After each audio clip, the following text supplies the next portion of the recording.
রাঁধুনি ফিরনি মিক্স দিয়ে ফিরনি বানানো এত সহজ, কোনো উপকরণই লাগে না, মানে এত সুন্দর। যাদের মনে হয় যে এটা দিয়ে মনে হয় ভালো হবে না বা সব ঠিকঠাক উপকরণ নাই, আজকের রেসিপিটা তাদের জন্য। তো আমি এখানে প্রথমে ১ প্যাকেট আমি ফিরনি মিক্স নিয়েছি আর ১ লিটার দুধকে আমি জাল করে নিয়েছি। প্রথমে আমি ফুটিয়ে নিয়েছি জাস্ট এটাই। তারপরে আমি প্যাকেটটা খুলে পুরো প্যাকেটটা আমি ঢেলে দিয়েছি ১ লিটার ফুটন্ত দুধে। তারপরে হচ্ছে আমি নেড়ে, নেড়ে প্রায় আমি কাউন্ট করে দেখেছি এখানে ২০ থেকে প্রায় ২২ মিনিট আমার সময় লেগেছে। যদিও এখানে আরও বেশি সময় লেখা, বাট এত সময় লাগে না।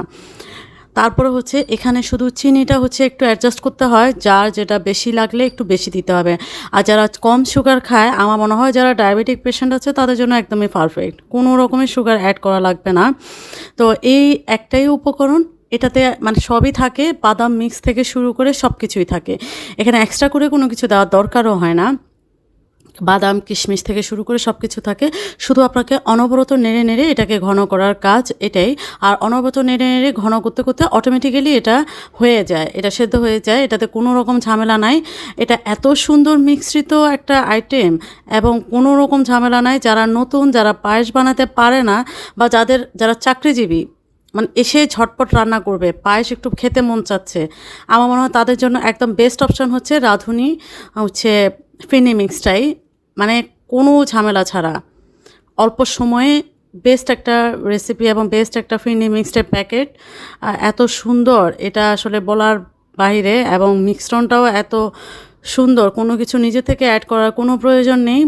আর এটা আলাদা একটা ক্যাবড়া স্মেলও দেওয়া থাকে, যেটা হচ্ছে পায়েসে যে আলাদা একটা স্মেল, সেটাও আপনারা পেয়ে যাচ্ছেন একই প্যাকেটেই।